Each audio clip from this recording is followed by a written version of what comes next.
Master को प्रणाम। आज हम मनोभाव के बारे में समझेंगे कि दादी ने हमको क्या मनोभाव के बारे में बताया है।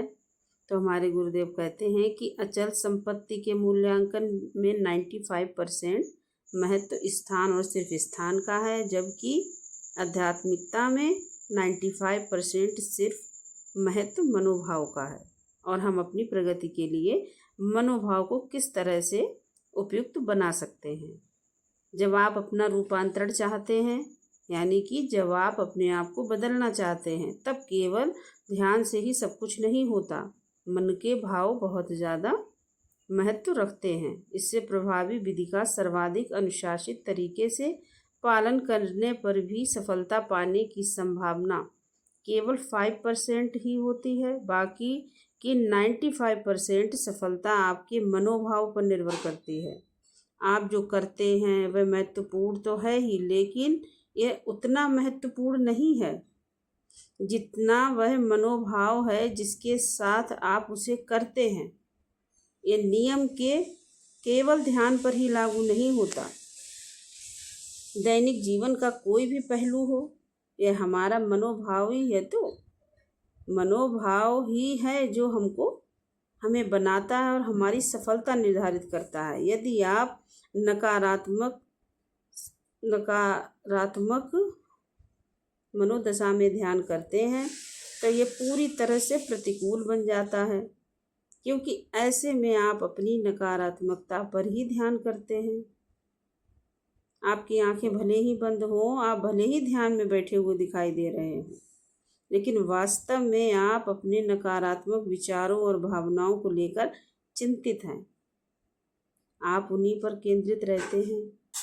और जब आप अपनी खराब मनोदशा पर ध्यान करते हैं, तब क्या होता है, वह और भी अधिक खराब हो जाती है। इसके विपरीत, यदि अपने आध्यात्मिक अभ्यास में आप नियमितता, उल्लास और उच्चतम को पाने की बेचैनी के साथ आगे बढ़ते हैं, तो आप दूसरे आयाम में पहुंच जाते हैं। खेत पर काम करने वाला एक मजदूर की कल्पना कीजिए, जो कठिन शारीरिक श्रम करके अपनी रोजी रोटी कमाता है, लेकिन स्वयं को काम से बोझिल और दबा कुचला महसूस करता है। वह दिन भर कड़ी मेहनत करता है, लेकिन वह पूरे दिन श्रम के बावजूद जिम जाने वाला व्यक्ति जो 1 घंटे से भी कम कसरत करता है के समान मांसपेशियां नहीं बना पाता। परिणाम में भिन्नता दोनों के मनोभाव में फर्क के कारण। यदि आप ध्यान का अभ्यास पूर्णतया यांत्रिक ढंग से करते हैं, यदि आप सोचते हैं कि अरे मुझे जल्दी जागकर ध्यान करना पड़ेगा, या फिर यदि आप किसी और को संतुष्ट करने के लिए ध्यान करते हैं, तो इसे बिल्कुल भी न करें, क्योंकि तब आप सिर्फ अपना समय नष्ट करेंगे।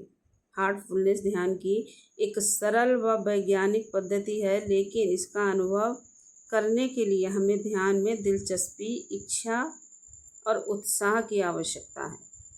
आप स्वयं देखेंगे कि जब आप हर काम उचित मनोभाव से करते हैं, तब आपका पूरा जीवन रूपांतरित हो जाता है।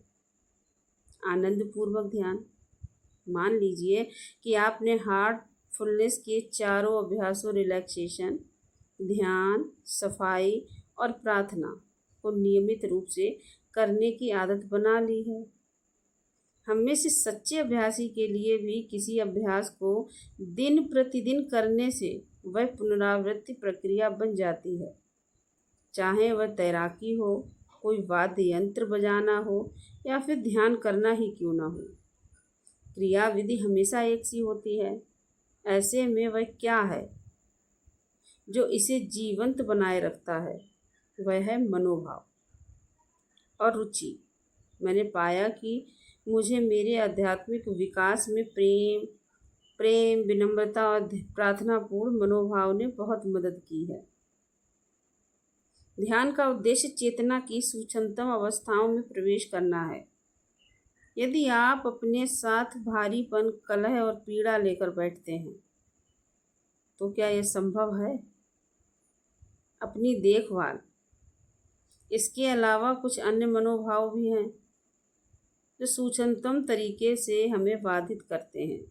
उनमें से एक है अपेक्षा। कई लोग ध्यान में किसी विशेष परिणाम की अपेक्षा करते हैं। मान लीजिए किसी दिन ध्यान में आपको एक अद्भुत अनुभव होता है जिसे अगली बार ध्यान में बैठने पर आप दोहराना चाहते हैं।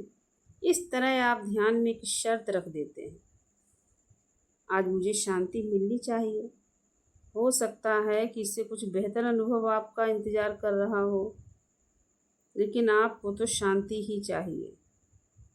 ऐसे में आप बेहतर चीज़ पाने से वंचित रहते हैं। हमें हमेशा अपनी वर्तमान स्थिति से परे या उसके आगे जाने का इच्छुक होना चाहिए, लेकिन इसके विपरीत की अति को भी न होने दें, जैसे अगले स्तर को प्राप्त करने की अधीरता। ग्रहणशील बने रहकर और बिना किसी शर्त के प्रक्रिया को स्वाभाविक रूप से अनावृत होने दें। न तो किसी चीज़ के लिए आग्रह करें और न ही किसी चीज़ की मांग करें। जब आपको कोई अपेक्षा या मांग नहीं होती, तब आपका ध्यान सर्वश्रेष्ठ होता है। वास्तव में ये प्रतीक्षा का एक रूप है जो हमेशा सर्वोत्तम परिणाम, क्योंकि हर चीज़ अपने समय से ही होती है। उदाहरण, आप तितली के कोश यानी ककून के परिपक्व हुए बिना उसे खोलकर तितली को निकाल नहीं सकते, वह मर जाएगी। उसी तरह आध्यात्मिक अवस्थाओं की उनके समय से पहले आने की अपेक्षा न करें, वे अवश्य आएंगी। हो सकता है किसी दिन ध्यान में कोई गहराई न हो, आपका ध्यान का अनुभव बहुत ही साधारण हो, लेकिन प्रत्येक अनुभव अंततः अच्छा होता है, क्योंकि ध्यान के हर अनुभव का एक उद्देश्य होता है, भले ही आप इसे न समझ पाएं। अपने अनुभवों पर बहुत ज़्यादा विचार न करें और आगे बढ़ जाएं। यह मनोभाव रखना आपके हाथ में है। धन्यवाद।